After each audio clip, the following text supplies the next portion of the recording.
ಜಾತಿ ಗಣತಿ ವರದಿ ಸ್ವೀಕಾರದ ಬೆನ್ನಲ್ಲೇ ತೀವ್ರ ವಿರೋಧ ವ್ಯಕ್ತವಾಗ್ತಾ ಇದೆ. ವರದಿಗೆ ಮತ್ತೆ ಲಿಂಗಾಯತ ಸಚಿವರು ಆಕ್ಷೇಪವನ್ನ ವ್ಯಕ್ತಪಡಿಸಿದ್ದಾರೆ. ಸಂಪುಟ ಸಭೆಗೂ ಮುನ್ನವೇ ಈಗ ಆಕ್ಷೇಪ ವ್ಯಕ್ತವಾಗಿದೆ. ಇಲ್ಲಿ ಈ ವರದಿ ಅವೈಜ್ಞಾನಿಕವಾಗಿದೆ, ವರದಿ ಸರಿ ಇಲ್ಲ. ಲಿಂಗಾಯತ ಸಚಿವರಾದ ಎಂಬಿ ಪಾಟೀಲ್, ಲಕ್ಷ್ಮೀ ಹೆಬ್ಬಾಳ್ಕರ್, ವಿನಯ್ ಕುಲಕರ್ಣಿ ತೀವ್ರ ವಿರೋಧವನ್ನ ವ್ಯಕ್ತಪಡಿಸಿದ್ದಾರೆ. ವರದಿ ಸಲ್ಲಿಕೆ ಆಗಿದೆ. ಇನ್ನು ಸರ್ಕಾರ ಅದನ್ನು ನಾವು ಒಪ್ಕೋಬೇಕು ಬಿಡಬೇಕು ಅನ್ನೋ ಪ್ರಶ್ನೆ ನಮ್ಮಲ್ಲಿ ಬರ್ತದೆ, ಎಕ್ಸೆಪ್ಟ್ ಮಾಡ್ಕೊಳ್ಳೋಂಥದ್ದು. ಈಗ ಅದು ವರದಿಯಲ್ಲಿ ಏನಿದೆ ಅಂತ ಯಾರಿಗೂ ಕೂಡ ಗೊತ್ತಿಲ್ಲ. ಹೀಗಾಗಿ ವರದಿಯಲ್ಲಿ ಏನಿದೆ ನೋಡಿಕೊಂಡು ಆಮೇಲೆ ನಾವು ಪ್ರತಿಕ್ರಿಯೆ ಕೊಡ್ತೀವಿ. ಆಮೇಲೆ ನಾವು ಮೊದಲು ಕೂಡ ಏನು ಹೇಳಿದ್ದೀವಿ, ಕೆಲವು ಸಂದೇಹಗಳು ನಮಗೆಲ್ಲ ಇತ್ತು. ವಿಶೇಷವಾಗಿ ನಮ್ಮ ಲಿಂಗಾಯತ ಉಪಪಂಗಡಗಳು ಮೀಸಲಾತಿ ಸಲುವಾಗಿ ಅವರು 2A ನಮೂದನೆ ಮಾಡಲಿಕ್ಕಾಗಿ ನಾವು ಹಿಂದೂ ಸಾದ್ರು, ಗಾಣಿಗ, ಹಿಂದೂ ರೆಡ್ಡಿ, ಬಣಜಿಗ ಹೀಗೆಲ್ಲ ಬರ್ಸಿರ್ತಾರೆ, ಮಾಲ್ಗಾರರು ಹೀಗೆ ಅಂತೇಳಿ ಅವರೆಲ್ಲವ್ರನ್ನ ಒಂದೇ ಸೂರಿನಲ್ಲಿ ನೀವು ತೊಗೋಬೇಕು, ಒಂದೇ ಹೆಡ್ನಲ್ಲಿ ತೊಗೊಂಡು ಅವರೆಲ್ಲರೂ ಕೂಡ ಕೌಂಟ್ ಮಾಡಿದಾಗ ನಮ್ಗೆ ಅನ್ಯಾಯ ಆಗೋದಿಲ್ಲ. ಹಾಗೆ ಮಾಡಿದರೆ ನಮ್ಗೆ ಏನೂ ತೊಂದರೆ ಇಲ್ಲ ಅಂತ ಕೂಡ ಹೇಳಿದ್ದೀವಿ. ನಾವು ಏನು ಮಾಡಿದಾರೆ ನೋಡೋಣ, ಅದು ನೋಡ್ಮೇಲೆ ಆಮೇಲೆ ನಾನು ಕಮೆಂಟ್ ಮಾಡ್ತೀನಿ. ಈಗ ಯಾಕೆ ಆಗಿಲ್ಲ ಅಂತೇಳಿ ನೀವು ವಿಚಾರ ಮಾಡ್ತೀರಿ? ನಾವು ನೆಗೆಟಿವ್ ಆಗಿ ಯಾಕೆ ವಿಚಾರ ಮಾಡ್ಬೇಕು, ಪಾಸಿಟಿವ್ ಆಗಿ ವಿಚಾರ ಮಾಡೋಣ, ಆಮೇಲೆ ನೋಡೋಣ ಅಂತ. ಗೊತ್ತಿಲ್ಲ ನನಗೆ, ಅದು ಮುಖ್ಯಮಂತ್ರಿಗಳು ಕೇಳಬೇಕಾಗ್ತದೆ. 99 ಸಬ್ಕಾಸ್ಟ್ ಅದಾವೆ. ಸಬ್ಕಾಸ್ಟ್ ಇದೆ ಅಂತಂದರೆ ಭಾಳ ಸಣ್ಣ ಸಣ್ಣ ವರ್ಗದವ್ರು ಕೂಡ ಇದರಲ್ಲಿ ಅದಾರೆ. ಸಣ್ಣ ಸಣ್ಣ ವರ್ಗ, ಸಣ್ಣ ಜಾತಿಯಿಂದ ಬಂದಂಥವ್ರು ಕೂಡ ಭಾಳ ಜನ ಅದಾರೆ.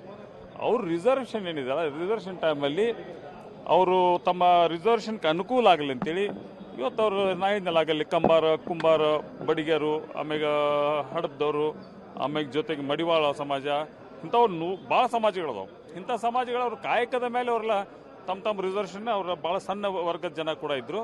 ಆರ್ಥಿಕವಾಗಿ ಅವ್ರು ಸಬಲರಿಲ್ಲ. ಅವಾಗ ಏನು ಮಾಡಿಬಿಟ್ರು, ಲಿಂಗಾಯತ ಅನ್ನುವಂಥ ಶಬ್ದ ತೆಗೆದುಬಿಟ್ರು. ಯಾಕಂದ್ರೆ ರಿಸರ್ವೇಷನ್ ಸಲುವಾಗಿ ಹಿಂದೂ ಹಡಪದು, ಹಿಂದೂ ಮಡಿವಾಳರ್, ಹಿಂದೂ ಕುಂಬಾರ್, ಹೂಗಾರ್ ಈ ಟೈಪ್ ಎಲ್ಲ ಮಾಡ್ಕೊಂಡ್ಬಿಟ್ರು. ಅವೆಲ್ಲ ಹೇಳುತ್ತೆ ಎಲ್ಲ ಕಾಲಮ್ಸ್ನಾಗೂ ಲಿಂಗಾಯತ ಅನ್ನುವಂಥ ಶಬ್ದವನ್ನು ಬಿಟ್ಟು ಶಬ್ದಗಳು ಎಂಟ್ರಿ ಆದಂಥದ್ರಿಂದ ಅದು ಸಮಾಜ ಒಡೆಯುವಂಥ ಕೆಲಸ ಆಗ್ಬಾರ್ದು. ಅದಕ್ಕೆ ನಾವೇನು ಜಾತಿ ಜನಗಣತಿ ಮಾಡೋದಕ್ಕೆ ನಮ್ಗೆ ವಿರೋಧ ಇಲ್ಲ. ಜನಗಣತಿ ಪರ ಅದೇನೋ ಎಲ್ಲರೂ. ಬಟ್ ಇನ್ನೊಂದ್ಸಲ ಅದನ್ನು ರೀಕನ್ಸಿಡರ್ ಮಾಡಿ, ನಾವು ನೋಡಿ ವರದಿ ಎಲ್ಲರ ಕಡೆ ಸಾಕಷ್ಟು ಜನರ ಕಡೆ ಆಲ್ರೆಡಿ ಅದಾವು. ನಾವು ರಿಪೋರ್ಟ್ ನೋಡೀವಿ, ನೋಡಿ ಅದ್ರ ಮ್ಯಾಗ ಅದರ ಆದಿತ್ಯವಾಗಿ ಹೇಳಾಕತ್ತೇವೆ ನಾವು. ಅವೈಜ್ಞಾನಿಕವಾಗೈತಿ. ಉಳಿದಂಥ ಸಮಾಜಗಳಂಗಿಲ್ಲ, ನಮ್ಮ ಸಮಾಜದ್ದು ಅವೈಜ್ಞಾನಿಕವಾದಂಥದ್ದಾಗೈತಿ. ಎಲ್ಲರೂ ಕೊಟ್ಟೇವಿ 200% ಎಲ್ಲರೂ. ನಾವೀಗಾಗಲೇ ನಮ್ಮ ವೀರಶೈವ ಮಹಾಸಭಾ ವತಿಯಿಂದ ಕೂಡ ಕೊಟ್ರ, ಹಲವಾರು ಮುಖಂಡರುಗಳು ಕೂಡ ಹೇಳ್ಯಾರ, ಎಲ್ಲ ಸ್ವಾಮೀಜಿಗಳು ಕೂಡ ಹೇಳ್ಯಾರ. ಅದನ್ನ ಇನ್ನೊಂದ್ಸಲ ಕನ್ಸಿಡರ್ ಮಾಡ್ರಿ ಅನ್ನೋಂತ ಹೇಳ್ತೀವಿ. ನಾವು ಈಗಾಗಲೇ ಮಾಡೀವಿ. ನೋಡೋಣ ಏನಾಗತ್ತೆ, ನೋಡೋಣ ಮುಂದೆ. ಈಗ ಎಲ್ಲರೂ ಕೊಡ್ತೀವಿ, ಕೂಡಿ ಮಾತಾಡ್ತೀವಿ. ಈಗ ಜನಗಣತಿ ಯಾಕೆ ಮಾಡ್ತೀವಿ ನಾವು? ಪ್ರತಿ ಬಾರಿ ಜನಗಣತಿ ಯಾಕೆ ಮಾಡ್ತೀವಿ? ಆ ಜನಸಂಖ್ಯೆ ಆಧಾರದ ಮೇಲೆ ಆ ಸಮುದಾಯದವರಿಗೆ ನ್ಯಾಯವನ್ನು ಒದಗಿಸ್ಕೊಡ್ಬೇಕು ಅನ್ನುವಂಥ ಒಂದೇ ಒಂದು ಉದ್ದೇಶದಿಂದ ಜನಗಣತಿಯನ್ನು ಮಾಡ್ತೀವಿ. ಸೊ ಇದು ಹಠಕ್ಕೆ ಬಿದ್ದಿದ್ದಾರೆ, ಇನ್ನೊಂದು ಬಿದ್ದಿದ್ದಾರೆ ಅಂತಿಲ್ಲ, ಎಲ್ಲರಿಗೂ ನ್ಯಾಯ ದೊರಕಿಕೊಡ್ಲಿ. ನಾವೇನು ಹೇಳ್ತಾ ಇದ್ದೀವಿ ಅಂತಂದರೆ, ಈ ಜನಗಣತಿ ಏನು ಮಾಡಿದ್ದಾರೆ, ಒಂದು 4 ಕಡೆ ಬಂದಿದ್ದಾರೆ, 4 ಕಡೆ ಹೋಗಿಲ್ಲ. ನಾನೇ ನನ್ನ ಸ್ವಂತ ಉದಾಹರಣೆಯನ್ನು ಹೇಳ್ತಾ ಇದ್ದೀನಿ. ನಮ್ಮ ವೀರಶೈವ ಲಿಂಗಾಯತರಲ್ಲಿ 103 ಒಳಪಂಗಡಿದ್ದಾವೆ, ಎಲ್ಲರೂ ಬೇರೆ ಬೇರೆ ಬೇರೆ ಬರ್ಸಿದ್ದಾರೆ. ಸೊ ಹೀಗಾಗಿ ವೈಜ್ಞಾನಿಕವಾಗಿ ಇನ್ನೊಮ್ಮೆ ಮಾಡಿ, ಇನ್ನು ಸ್ವಲ್ಪ ಕಾಲಾವಕಾಶ ಕೊಡಿ ಅಂತ ನಾವು ಹೇಳ್ತಾ ಇದ್ದೀವಿ. ಇದನ್ನು ನನ್ನ ಸಹೋದ್ಯೋಗಿ ಪೊಲಿಟಿಕಲ್ ಬ್ಯೂರೋ ಇಂದ ಸುಖೇಶ್ ಈಗ ನನ್ನೊಂದಿಗೆ ನೇರ ಸಂಪರ್ಕಕ್ಕೆ ಸಿಗ್ತಾ ಇದ್ದಾರೆ. ಸುಖೇಶ್, ಜನ ವಿರೋಧ ಮಾಡೋದಿರಲಿ, ಅನೇಕ ಸಮುದಾಯಗಳ ಸ್ವಾಮೀಜಿಗಳ ವಿರೋಧ ಮಾಡೋದು ಒಂದು ಕಡೆಗಿರಲಿ, ಬಟ್ ಸಚಿವರೇ ಈಗ ವಿರೋಧ ಮಾಡ್ತಾ ಇರೋದ್ರಿಂದ ಇದನ್ನ ಸರ್ಕಾರ ಹೇಗೆ ಟ್ಯಾಕಲ್ ಮಾಡುತ್ತೆ, ಜೊತೆಗೆ ಸಿದ್ದರಾಮಯ್ಯನವರು ಹೇಗೆ ಟ್ಯಾಕಲ್ ಮಾಡ್ತಾರೆ ಅನ್ನೋದೇ ಬಹುದೊಡ್ಡ ಸವಾಲಾಗಿ ಕುತ್ಕೊಳ್ಳುತ್ತಾ ಅಂತ ಈ ಸರ್ಕಾರಕ್ಕೆ. ಅರುಣ್, ಒಂದು ಸ್ಪಷ್ಟ, ಈಗ ವರದಿಯನ್ನು ಸ್ವೀಕರಿಸಿದ ನಂತರದಲ್ಲಿ ಕ್ಯಾಬಿನೆಟ್ನಲ್ಲಿ ಚರ್ಚೆ ಮಾಡಿ, ಕ್ಯಾಬಿನೆಟ್ನಲ್ಲಿ ಒಪ್ಪಿಗೆಯನ್ನು ತೆಗೆದುಕೊಂಡು ಆನಂತರ ಟೇಬಲ್ ಮಾಡಬೇಕು, ಅಥವಾ ಚರ್ಚೆಯ ಸಂದರ್ಭದಲ್ಲಿ ಮೊದಲು ಅಧ್ಯಯನವನ್ನು ಮಾಡಬೇಕಾಗುತ್ತೆ. ವರದಿಯನ್ನು ಅಧ್ಯಯನ ಮಾಡಿದ ನಂತರದಲ್ಲೇ ಕ್ಯಾಬಿನೆಟಲ್ಲಿ ಚರ್ಚೆ ಮಾಡಬೇಕಾಗುತ್ತೆ.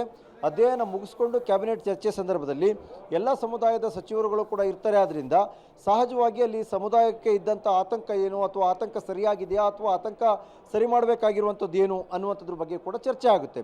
ಅಲ್ಲಿ ದೊಡ್ಡ ಮಟ್ಟಿಗಿನ ವಿರೋಧವೇನಾದರೂ ವ್ಯಕ್ತ ಆದರೆ ಅದಕ್ಕೆ ಪರ್ಯಾಯ ಮಾರ್ಗ ಏನು ಅನ್ನುವಂಥದ್ದು ಕೂಡ ಹುಡುಕೊಳ್ಳುತ್ತೆ ಸರ್ಕಾರ. ಪರ್ಯಾಯ ಮಾರ್ಗದ ಮೂಲಕ ಏನೆಲ್ಲ ಬದಲಾವಣೆಗಳನ್ನ ಮಾಡಲಿಕ್ಕೆ ಸಾಧ್ಯ ಇದೆ ಅನ್ನೋದ್ರ ಬಗ್ಗೆಯೂ ಕೂಡ ಸರ್ಕಾರ ಪರಿಶೀಲನೆಯನ್ನು ಮಾಡುವಂಥ ಸಾಧ್ಯತೆ ಇರುತ್ತೆ.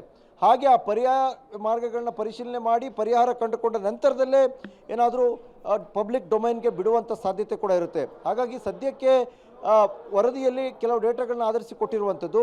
ಆದರೆ ಅಲ್ಲಿ ನೋಡಿದಂಥ ಸಂದರ್ಭದಲ್ಲಿ ಜನ ಒಪ್ಪಿಕೊಂಡಂಥ ಜಾತಿ ಅಥವಾ ಉಪಜಾತಿ ಅಥವಾ ಸಮುದಾಯದ ವಿಚಾರ ಬೇರೆ ಬೇರೆ ಅವರಿಗೆ ಸಿಗುವಂಥ ಕ್ಯಾಟಗರಿ ಡಿವೈಡ್ ಮಾಡುವಾಗ ಬರುವಂಥ ಜಾತಿ ಸಮುದಾಯಕ್ಕೆ ಹೋಲಿಕೆ ಆದರೆ ಪ್ರತ್ಯೇಕ ಉಪಜಾತಿಗಳು ಇರಬೇಕಾ ಬೇಡವಾ ಅನ್ನುವಂಥದ್ದು ಸೇರಿದಂತೆ ಸಾಕಷ್ಟು ವಿಚಾರಗಳಲ್ಲಿ ಸರ್ಕಾರದ ತೀರ್ಮಾನ ಕೂಡ ಪ್ರಮುಖವಾಗಿರುತ್ತೆ. ಹಾಗಾಗಿ ಸರ್ಕಾರ ಕೈಗೊಳ್ಳುವಂಥ ತೀರ್ಮಾನದ ಮೇಲೆ ಬದಲಾವಣೆಗೆ ಮುಂದಾದರೆ ಏನೆಲ್ಲ ಬದಲಾವಣೆಗೆ ಮುಂದಾಗುತ್ತೆ ಅನ್ನೋದ್ರ ಮೇಲೆ ಸಮಾಧಾನ ಪಡಿಸುವಂತಹ ಅಥವಾ ವಿರೋಧವನ್ನು ಸರಿಪಡಿಸುವಂಥ ಪ್ರಯತ್ನವನ್ನು ಮಾಡಬಹುದು ಅನ್ನುವಂಥ ರೀತಿಯಲ್ಲಿ ಕಾಣಿಸ್ತಾ ಇದೆ. ಅರುಣ್. ಓಕೆ ಸುಕೇಶ್, ನಿಮ್ಮೆಲ್ಲ ಮಾಹಿತಿಗೆ ಧನ್ಯವಾದಗಳು.